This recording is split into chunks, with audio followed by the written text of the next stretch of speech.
بسم اللہ الرحمن الرحیم۔ السلام علیکم، میں ہوں شوکت یوسف زئی اور میرا یہ دوسرا پروگرام ہے، میں آپ کی خدمت میں پیش کر رہا ہوں۔ اور آ، میں تو کچھ اور ایشوز آج لانا چاہتا تھا، لیکن گورنر خیبر پختونخوا فیصل کریم کنڈی کی ایک پریس کانفرنس میرے نظر سے گزری، جس میں وہ بہت زیادہ صوبائی حکومت کو تنقید کا نشانہ بنا رہے تھے اس بات کے اوپر کہ یہاں دہشت گردی ہو رہی ہے اور صوبائی حکومت ناکام ہو چکی ہے۔ میں صرف گورنر صاحب سے یہ پوچھنا چاہتا ہوں کہ کیا یہاں پہلے دودھ اور شہد کی نہریں بہتی تھی؟ ہمارے آنے سے پہلے اس صوبے کا کیا حال تھا، آپ کو یاد نہیں ہے؟ اور اگر آپ کہتے ہیں کہ صوبے میں دہشت گردی ہو رہی ہے تو یہ کراس بارڈر ٹیررزم ہے۔ آپ کو ذمہ داریوں کا احساس ہونا چاہیے کہ کراس بارڈر ٹیررزم کنٹرول کرنا وفاقی حکومت کی ذمہ داری ہوتی ہے۔ کیا آپ نے ایک خط لکھا ہے وفاقی حکومت کو آج تک؟ ان کی ذمہ داریاں یاد دلائی ہیں؟ بلوچستان کے اندر آئے روز مزدوروں پہ حملے ہو رہے ہیں، عوام پہ حملے ہو رہے ہیں، لوگ شہید ہو رہے ہیں، اور وہاں آپ کا جو وزیر داخلہ ہے، وفاقی حکومت ہے، وہ بلوچستان کے واقعات کے اوپر فوراً مذمتی بیان جاری کر دیتے ہیں اور کہتے ہیں کہ جی یہ دہشت گردی ہے اور دہشت گردی کے خلاف جنگ جاری رہے گی۔ لیکن یہاں پہ جب کوئی دہشت گردی کا واقعہ ہو جاتا ہے تو اس کو فوراً کہا جاتا ہے صوبائی حکومت جی ناکام ہو گئی ہے۔ تو یہ منافقت نہ کی جائے اور منافقت کی بجائے حقیقت پسندی پہ آ جائیں اور آپ بتائیں کہ صوبے کے کیا حق ہیں، حقوق کیا ہیں، عوام کی مشکلات کیا ہیں۔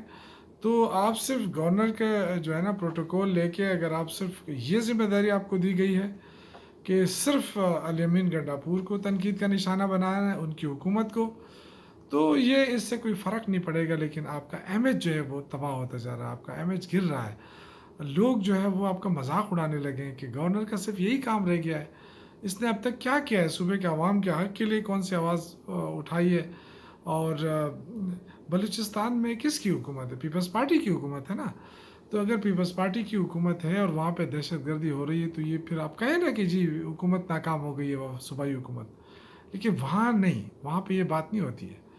یہ بے شرمی کی انتہا صرف یہاں ہو رہی ہے خیبر پختونخوا میں، کہ ایک طرف آپ صوبے کے حقوق دینے میں ٹال مٹول سے کام لے رہے ہیں اور دوسری طرف آپ جو ہے اس طرح کے الفاظ استعمال کر رہے ہیں۔ ایسا لگ رہا ہے کہ جیسے پہلے صوبے میں بڑا امن تھا، بڑا سکون تھا، لیکن ان کو یہ احساس نہیں ہے کہ آج اگر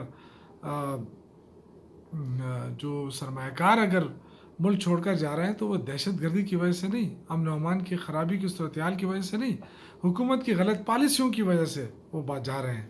ہماری جو معیشت گر رہی ہے وہ حکومتی پالیسیوں کی وجہ سے گر رہی ہے۔ تو اس لیے میں سمجھتا ہوں کہ ان کو ایسا کام نہیں کرنا چاہیے۔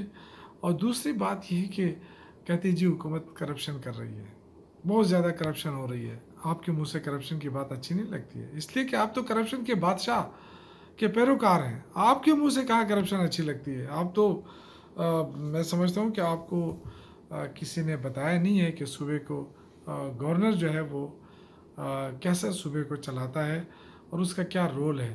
آپ کا کوئی رول نہیں، آپ ڈاکخانہ بن چکے ہیں۔ آپ کا جو گورنر ہاؤس ہے وہ ایک ڈاکخانہ ہے، ایک آئینی پوزیشن ہے آپ کی۔ باقی اللہ اللہ خیر صلاح، آپ کی کوئی پوزیشن نہیں ہے کہ آپ آگے صرف سیاسی بیانات دینے کے لیے یہاں بیٹھے ہیں۔ یہ قوم کا پیسہ لگ رہا ہے گورنر ہاؤس کے اوپر، آپ اسی عوام کے ٹیکس کے پیسوں سے آپ تنخواہ لے رہے ہیں اور اسی عوام کے پیچھے آپ باتیں کر رہے ہیں۔ یہ بالکل میں سمجھتا ہوں کہ گورنر جو ہے جس طریقے سے تنقید کر رہا ہے یہ اس عوام کا مذاق ہے، کیونکہ الیمین گنڈاپور کو چیف منسٹر خیبر پختونخوا کے عوام نے بنایا ہے۔ 4 کروڑ عوام کا مذاق نہیں اڑا سکتے۔ اور اس ملک کے اندر اگر دہشت گردی ہو رہی ہے تو وفاقی حکومت اپنی ذمہ داریوں کو سنبھالے۔ اس طرح بے جا تنقید کرنے سے کوئی فائدہ نہیں ہوگا، اور میں سمجھتا ہوں کہ گورنر جو ہے وہ اپنے حدود سے تجاوز کرنے لگا ہے۔ ان کی کیا ذمہ داریاں ہیں ان کو کوئی آ کے سمجھائے کہ ان کی کیا ذمہ داریاں ہیں، ورنہ وہ اپنی ذمہ داریوں سے بہت آگے بڑھتے جا رہے ہیں۔ اور یہ جو اگر آپ کی یہ خواہش ہے کہ آپ کی جھوٹے اور مکارانہ پریس کانفرنسوں سے یہاں پہ کوئی فرق پڑے گا، عوام بدذن ہوں گے، تو یہ ذہن سے نکال لیں۔ عوام خیبر پختونخوا کے عمران خان کے ساتھ کھڑی ہے۔ اگر علی گنڈاپور وزیر اعلیٰ کے نامنی ہیں عمران خان کی طرف سے، تو اس کو کوئی بھی نہیں ہٹا سکتا، اور اس سے کوئی فرق نہیں پڑتا کہ آپ کتنے اس کے خلاف کمپین چلائیں۔ بہتر یہ ہوتا ہے کہ صوبے کے معاملات بہتر کرنے میں اپنا رول ادا کرتے ہیں۔ بہتر یہ ہوتا ہے کہ صوبائی حقوق ہیں جو وفاق انکاری ہے، اور اگر انکاری نہیں بھی ہے تو دینے میں ٹال مٹول کر رہے ہیں، آپ اس میں ہیلپ کرتے ہیں۔ لیکن بدقسمتی ہے کہ چونکہ آپ شکست کھا چکے ہیں کئی مرتبہ علی امین گنڈاپور کے خاندان سے، تو آپ کو وہ جو زخم پڑا ہے آپ وہ زخم نہیں بھول پا رہے ہیں، اور اس لیے آپ بار بار تنقید کر رہے ہیں، اور جس کی وجہ سے آپ کا امیج گر رہا ہے۔ تو میں یہی کہوں گا کہ آپ جو ہے اپنے حدود سے تجاوز نہ ہی کریں تو بہتر ہوگا۔